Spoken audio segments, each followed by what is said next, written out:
ವಿದ್ಯಾರ್ಥಿಗಳೇ, ಮತ್ತೊಮ್ಮೆ ಎಲ್ಲರಿಗೂ ನಮಸ್ಕಾರ.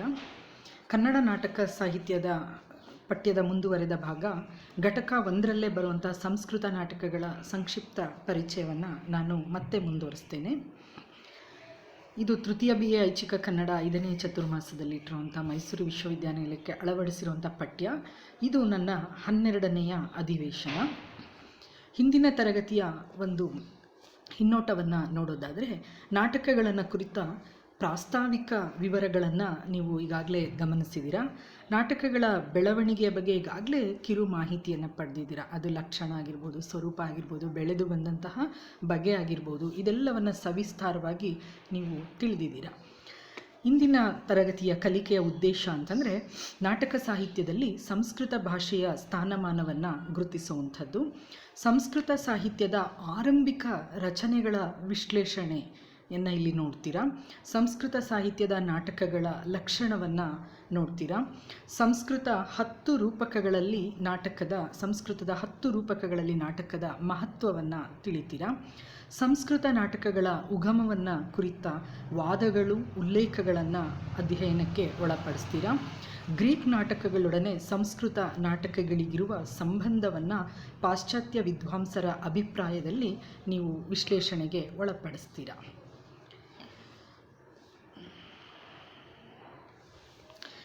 ಪಠ್ಯೆಯ ವಸ್ತುವನ್ನು ನೋಡೋದಾದರೆ, ಸಂಸ್ಕೃತ ನಾಟಕಗಳ ಒಂದು ಸಂಕ್ಷಿಪ್ತ ಚರಿತ್ರೆ ನಾವಿವತ್ತು ನೋಡೋದಾದರೆ, ಪ್ರಾಚೀನ ಸಂಸ್ಕೃತ ಭಾಷೆ ಅನೇಕ ಕಾರಣಗಳಿಂದ ಮಹತ್ವವನ್ನು ಪಡೆದುಕೊಂಡಿದೆ.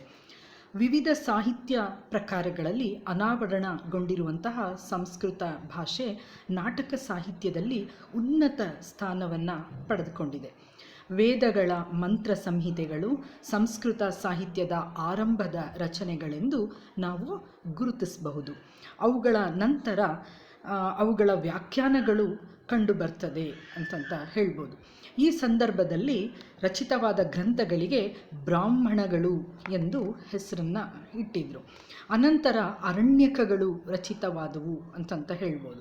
ಅನಂತರ ಉಪನಿಷತ್ತುಗಳು, ಆಮೇಲೆ ರಾಮಾಯಣ, ಮಹಾಭಾರತ, ಭಾಗವತ ಮತ್ತು ಪುರಾಣಗಳ ಕಾಲ ಕಂಡುಬರ್ತದೆ. ಅನಂತರದ ಕಾಲಘಟ್ಟದಲ್ಲಿ ಕಾವ್ಯ, ನಾಟಕ, ಗದ್ಯ, ಪದ್ಯ, ಕಥಾ, ಆಖ್ಯಾಯಿಕ, ಸ್ಮೃತಿ ಮತ್ತು ತಂತ್ರಗಳು ರಚನೆಯಾದವು ಅಂತಂತ ಹೇಳ್ಬೋದು. ಸಂಸ್ಕೃತ ಸಾಹಿತ್ಯದಲ್ಲಿರುವ ನಾಟಕಗಳೆಲ್ಲವೂ ಗದ್ಯ ಪದ್ಯಮಯವಾಗಿರ್ತಿತ್ತು. ದೃಶ್ಯ ರೂಪದಲ್ಲಿ ನೋಡುವಾಗ ನೃತ್ಯ, ಗೀತಾಭಿನಯಗಳಲ್ಲೂ ಇದ್ದರೆ ಅದು ಉತ್ತಮ ನಾಟಕ ಅಂತ ಪರಿಗಣಿಸಲ್ಪಟ್ಟಿತ್ತು. ನಾಟ್ಯವು ದೇವತೆಗಳಿಗೆ ಮಾಡುವ ಚಾಕ್ಷುಷ ಅಂದರೆ ನೇತ್ರ ತೃಪ್ತಿ. ಯಜ್ಞಶಿವನು ತನ್ನ ಅರ್ಧನಾರೀಶ್ವರತ್ವವನ್ನು ಇಬ್ಬಗೆಯಲ್ಲಿ ವಿಭಜಿಸಿದನು ಎಂಬ ಮಾತು ಇದೆ. ನಾಟ್ಯ ಅಂದರೆ ತಾಂಡವ ಮತ್ತು ಲಾಸ್ಯ ಅಂದರೆ ಪಾರ್ವತಿ ಪ್ರಯುಕ್ತ ಅಂತ. ನಾಟ್ಯವು ಒಂದು ಅದ್ವಿತೀಯ ಮನೋರಂಜನೆಯ ಪ್ರಕಾರ ಅಂತ ಹೇಳ್ಬೋದು. ಕಾವ್ಯವು ಕರ್ಣಾನಂದಕರವಾಗಿದ್ದರೆ, ಕಿವಿಗೆ ಆನಂದವನ್ನುಂಟು ಮಾಡಿದ್ರೆ, ನಾಟಕವು ಚಕ್ಷುಷ ತೃಪ್ತಿಕರ ಅಂದರೆ ಕಣ್ಣಿಗೆ ಆನಂದವನ್ನು ಉಂಟು ಮಾಡುತ್ತೆ. ವಿಭಿನ್ನ ರಂಗುಗಳ ಸಮ್ಮಿಶ್ರಣದಿಂದ ಯಾವ ರೀತಿಯಲ್ಲಿ ಚಿತ್ರವು ಸಹೃದಯ ಪ್ರೇಕ್ಷಕರ ಚಿತ್ತವನ್ನು ರಸಪ್ರವಹಣೆಯನ್ನು ಉಂಟು ಮಾಡ್ತದೋ, ಅಂದರೆ ಮನಸ್ಸಿಗೆ ಸಹೃದಯ ಪ್ರೇಕ್ಷಕರ ಒಂದು ಮನಸ್ಸಿಗೆ ಒಂದು ರಸ ಉತ್ಪತ್ತಿ ಮಾಡೋ ಹಾಗೆ ಮಾಡ್ತದೋ, ಅದೇ ತೆರನಾಗಿ ನಾಟಕವು ವೇಷಭೂಷಣ, ನೇಪಥ್ಯ ರಚನೆ, ದೀಪ ಪ್ರಯೋಗ ಮುಂತಾದ ಸಂವಿಧಾನಗಳಿಂದ ಪ್ರೇಕ್ಷಕರ ಹೃದಯದ ಮೇಲೆ ತನ್ನ ಪ್ರಭುತ್ವವನ್ನು ಸ್ಥಾಪಿಸುತ್ತದೆ ಅಂತ ಹೇಳ್ಬೋದು. ನಾಟಕವನ್ನು ಕವಿತ್ವದ ಅಂತಿಮ ಘಟ್ಟ ಅಂತಲೇ ಗೌರವಿಸಬಹುದು. ನಾಟಕಾಂತಂ ಕವಿತ್ವಂ ಎಂಬ ಮಾತು ಪ್ರಸಿದ್ಧವಾಗಿದೆ.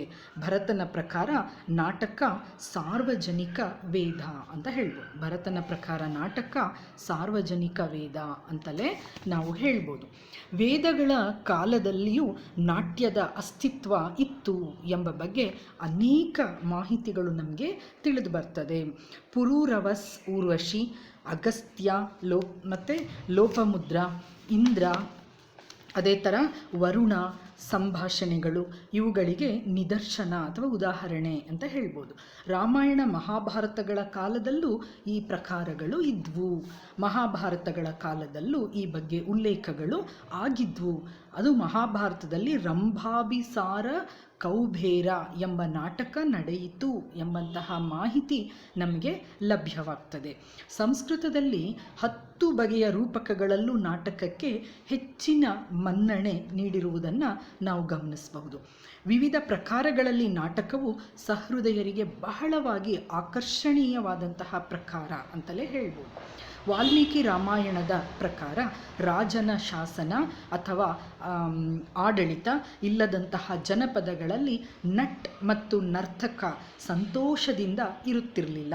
ಇಲ್ಲಿ ನಟರ ಮೂಲಕ ಸಾಮಾಜಿಕರ ಮನೋರಂಜನೆಯ ಉಲ್ಲೇಖವಿದೆ ಅಂತ ಪಾಣಿನಿಯ ಅಷ್ಟಾಧ್ಯಾಯದಲ್ಲಿ ನಾಟ್ಯ ಸೂತ್ರಗಳ ಪ್ರಾಮಾಣಿಕತೆಯ ಬಗೆಗಿನ ಸ್ಪಷ್ಟ ಉಲ್ಲೇಖವಿದೆ ಅಂತ ಹೇಳ್ಬೋದು.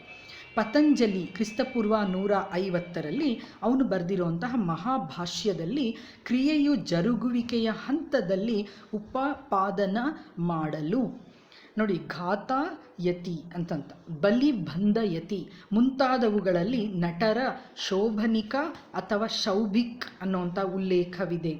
ಮಹಾಭಾಷ್ಯದಲ್ಲೂ ಸಹ ಕಂಸವಧೆ ಮತ್ತು ಬಲಿಬಂಧ ನಾಟಕಗಳ ಸ್ಪಷ್ಟ ಉಲ್ಲೇಖವನ್ನು ಇದೆ.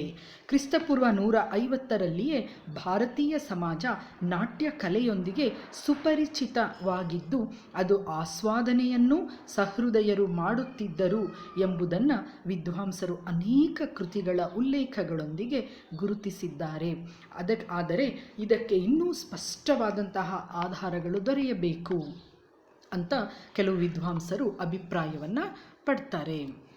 ಇನ್ನು ಭರತನ ನಾಟ್ಯಶಾಸ್ತ್ರ ಈ ಬಗ್ಗೆ ವಿಶೇಷವಾಗಿ ಬೆಳಕನ್ನು ಚೆಲ್ಲುವಂತಹ ತ್ರೇತಾಯುಗದಲ್ಲಿ ಲೌಕಿಕ ಮನುಷ್ಯರ ಖಿನ್ನತೆಯ ನಿವಾರಣೆಗಾಗಿ ಇಂದ್ರಾದಿ ದೇವತೆಗಳು ಬ್ರಹ್ಮನನ್ನು ಪ್ರಾರ್ಥಿಸಿದಾಗ ಬ್ರಹ್ಮನು 4 ವೇದಗಳನ್ನು ಪ್ರಾರ್ಥಿಸಿ ಋಗ್ವೇದದಿಂದ ಪಾಠ್ಯವನ್ನು, ಸಾಮವೇದದಿಂದ ಗಾನವನ್ನು, ಯಜುರ್ವೇದದಿಂದ ಅಭಿನಯವನ್ನು, ಅಥರ್ವಣ ವೇದದಿಂದ ರಸಗಳನ್ನು ಸಹ ತೆಗೆದುಕೊಂಡು ಸೇರಿಸಿ ನಾಟ್ಯವೆಂಬ 5ನೆಯ ವೇದವನ್ನು ಸೃಷ್ಟಿಸಿದನು ಎಂಬ ಉಲ್ಲೇಖಗಳು ನಮಗೆ ಸಿಗುತ್ತೆ.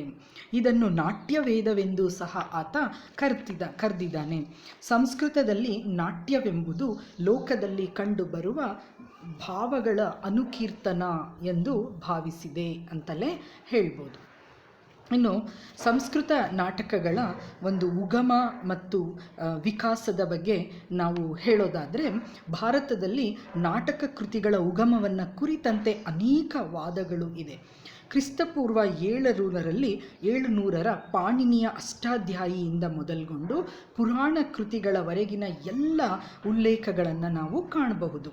ಬೌದ್ಧರ ಅವಧಾನ ಶತಕದಲ್ಲಿ ನಾಟಕಾಭಿನಯದ ಸೂಚನೆಗಳು ನಮಗೆ ಸಿಗ್ತದೆ. ಪತಂಜಲಿಯ ಮಹಾಭಾಷ್ಯ, ಹರಿವಂಶ, ರಾಮಾಯಣಗಳಲ್ಲಿಯೂ ಸಹ ಈ ನಾಟಕದ ಉಲ್ಲೇಖಗಳು ನಮಗೆ ಸಿಗುತ್ತೆ ಅಂತಂತ ಹೇಳ್ಬೋದು. ಪಾಶ್ಚಾತ್ಯ ವಿದ್ವಾಂಸರಾದಂತಹ ವೀಬರ್, ಹಿಲೆಬ್ರಾಂಡ್, ಕೋನೋ, ಓಲ್ಡನ್ಬರ್ಗ್, ಕೀತ್ ಮೊದಲಾದವರು ಗ್ರೀಕ್ ನಾಟಕಗಳೊಡನೆ ಸಂಸ್ಕೃತ ನಾಟಕಗಳಿಗಿರುವ ಸಂಬಂಧ ಹಾಗೂ ಸಮಾನವಾಗಿರುವ ಅಂಕಗಳ ವಿಭಾಗ, ಸಂಖ್ಯೆ, ದೃಶ್ಯಾಂತದಲ್ಲಿ ಪಾತ್ರಗಳ ನಿರ್ಗಮನ, ಶೃಂಗಾರ, ಪ್ರಾಧಾನ್ಯ, ಯವನಿಕ, ಶಬ್ದ ಪ್ರಯೋಗ ಇವುಗಳ ಆಧಾರವನ್ನು ಒದಗಿಸ್ತಾರೆ. ಗ್ರೀಕ್ ನಾಟಕದ ಪ್ರಭಾವ ಸಂಸ್ಕೃತ ನಾಟಕಗಳ ಮೇಲಾಗಿದೆ ಎಂದು ಹೇಳುತ್ತಾ ಬ್ಯಾಲೆಡ್ ಡ್ಯಾನ್ಸ್ ಎಂಬ ನರ್ತನದಿಂದ ಪ್ರಾರಂಭವಾಗಿ ಭಾವವ್ಯಂಜಕವೂ ಅಭಿನಯ ಯುಕ್ತವೂ ಆದ ನೃತ್ಯವಾಗಿ ವೇಷಭೂಷಣಗಳುಳ್ಳ ಪಾತ್ರಗಳ ಹಾಡು, ಕುಣಿತ, ಸಂವಾದ, ಪಾತ್ರ ನಿರ್ವಹಣೆ ಮತ್ತು ಧಾರ್ಮಿಕ ಕಥಾವಸ್ತು ಇವೆಲ್ಲವನ್ನು ಮೈಗೂಡಿಸಿಕೊಂಡಿದೆ ಎಂದು ಹೇಳ್ತಾರೆ. ಇದಕ್ಕೆ ಭಾರತ ಗ್ರೀಕ್ ಮಧ್ಯೆ ಇದ್ದ ವ್ಯಾಪಾರ ಸಂಬಂಧ ಕಾರಣ ಆಗಿರಬಹುದು ಅಂತಂತ ಹೇಳ್ತಾರೆ. ಕ್ರಿಸ್ತಪೂರ್ವ 4ನೆಯ ಶತಮಾನದಲ್ಲಿ ಅಲೆಕ್ಸಾಂಡರ್ನೊಡನೆ ಭಾರತಕ್ಕೆ ಬಂದಿದ್ದಂತಹ ಗ್ರೀಕ್ ನಟರು ಏಗನ್ ಎಂಬಂತಹ ನಾಟಕವನ್ನು ಪ್ರದರ್ಶನ ಮಾಡಿದ್ದನ್ನು ಆಧಾರವಾಗಿಟ್ಕೊಂಡು ಈ ಮಾಹಿತಿಯನ್ನು ಹೇಳ್ತಾರೆ. ಕ್ರಿಸ್ತಪೂರ್ವ 4ನೆಯ ಶತಮಾನದ ನ್ಯೂ ಆಟಿಕ್ ಕಾಮಿಡಿ ಎಂಬ ಗ್ರೀಕ್ ನಾಟಕ ಗ್ರೀಕರಲ್ಲಿ ಪ್ರಚಲಿತವಾಗಿದ್ದ ಮೈಮ್ ಎಂಬ ನಾಟ್ಯ ಇವಕ್ಕೂ ಸಂಸ್ಕೃತ ನಾಟಕಕ್ಕೂ ಇರುವ ಕೆಲವು ಸಾದೃಶ್ಯ ಅಂದರೆ ಒಂದೇ ರೀತಿ ಇರೋದನ್ನು ಗುರುತಿಸ್ತಾರೆ. ಆದರೆ ಮುಂದೆ ಬಂದ ಅನೇಕ ವಿದ್ವಾಂಸರು ಸಂಸ್ಕೃತ ನಾಟಕಗಳ ಲಕ್ಷಣಗಳನ್ನು ಅಧ್ಯಯನ ಮಾಡಿ ಇವು ಗ್ರೀಕ್ ನಾಟಕಗಳಿಗಿಂತ ಭಿನ್ನವಾಗಿದೆ ಅಂತ ಹೇಳಿ, ಗ್ರೀಕರು ಭಾರತಕ್ಕೆ ಬರುವ ಮೊದಲೇ ಸಂಸ್ಕೃತ ನಾಟಕಗಳು ನಮ್ಮಲ್ಲಿ ಪರಿಪಕ್ವವಾಗಿ ಬೆಳೆದಿರೋದ್ರಿಂದ ಸಂಸ್ಕೃತ ನಾಟಕಗಳು ಎಂದಿಗೂ ಗ್ರೀಕ್ ಜನ್ಯ ಅಲ್ಲ ಅನ್ನೋ ರೀತಿಯಲ್ಲಿ ತಮ್ಮ ಅಭಿಮತವನ್ನು ಸಾಧಿಸ್ತಾರೆ ಅಂತ ಹೇಳ್ಬೋದು. ಇನ್ನು ಅಧಿವೇಶನದ ಫಲಿತಾಂಶಗಳು. ಈ ಅಧಿವೇಶನದಲ್ಲಿ ಸಂಸ್ಕೃತ ನಾಟಕಗಳ ಸಂಕ್ಷಿಪ್ತ ಪರಿಚಯವನ್ನು ನೀವು ಮಾಡಿಕೊಳ್ತೀರಾ. ಸಂಸ್ಕೃತ ಸಾಹಿತ್ಯದ ಆರಂಭದ ರಚನೆಗಳನ್ನು ಗುರುತಿಸೋ ಪ್ರಯತ್ನವನ್ನು ಮಾಡ್ತೀರಾ. ನಾಟಕದ ಸಂವಿಧಾನ ಹಾಗೂ ಕವಿತ್ವ ಗುಣಗಳನ್ನು ನೀವು ಇಲ್ಲಿ ಪರಿಗ್ರಹಿಸ್ತೀರಾ. ವೇದಕಾಲದ ನಾಟ್ಯದ ಅಸ್ತಿತ್ವವನ್ನು ತಿಳಿದುಕೊಳ್ತೀರಾ. ಸಂಸ್ಕೃತದ 10 ಬಗೆಯ ರೂಪಕಗಳಲ್ಲಿ ನಾಟಕದ ಮನ್ನಣೆಯನ್ನು ವಿಶ್ಲೇಷಣೆಗೆ ಒಳಪಡಿಸ್ತೀರಾ. ನಾಟಕಕ್ಕೆ ಭರತನ ನಾಟ್ಯಶಾಸ್ತ್ರದ ಕೊಡುಗೆಯನ್ನು ಅರ್ಥೈಸ್ಕೊಳ್ತೀರಾ. ಭಾರತದಲ್ಲಿ ನಾಟಕ ಕೃತಿಗಳ ಉಗಮದ ಬಗ್ಗೆ ತಿಳಿತೀರಾ.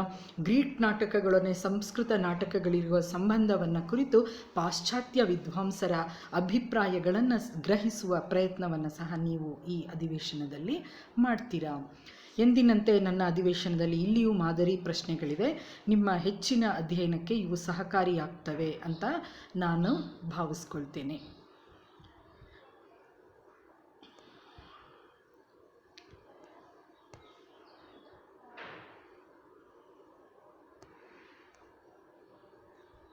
ಇನ್ನು ಪರಾಮರ್ಶನ ಗ್ರಂಥಗಳು: ಮೈಸೂರು ವಿಶ್ವವಿದ್ಯಾನಿಲಯದ ನಿಗದಿತ ಪಠ್ಯ ಕನ್ನಡ ನಾಟಕ ತಸ್ಸು ಶಾಮರಾಯರು, ಸಂಸ್ಕೃತ ನಾಟಕ AR ಕೃಷ್ಣಶಾಸ್ತ್ರಿ, ಆಧುನಿಕ ಕನ್ನಡ ನಾಟಕ ಡಾಕ್ಟರ್ ಕೆ ಮರುಳಸಿದ್ದಪ್ಪ, ಭಾರತೀಯ ಕಾವ್ಯಮೀಮಾಂಸೆ ತೀನಂ ಶ್ರೀಕಂಠಯ್ಯ ಅವರು. ಮತ್ತೊಮ್ಮೆ ಎಲ್ಲರಿಗೂ ಧನ್ಯವಾದಗಳನ್ನು ಹೇಳ್ತಾ ನನ್ನ 12ನೇಯ ಅಧಿವೇಶನವನ್ನು ಇಲ್ಲಿ ಮುಕ್ತಾಯಗೊಳಿಸ್ತೇನೆ.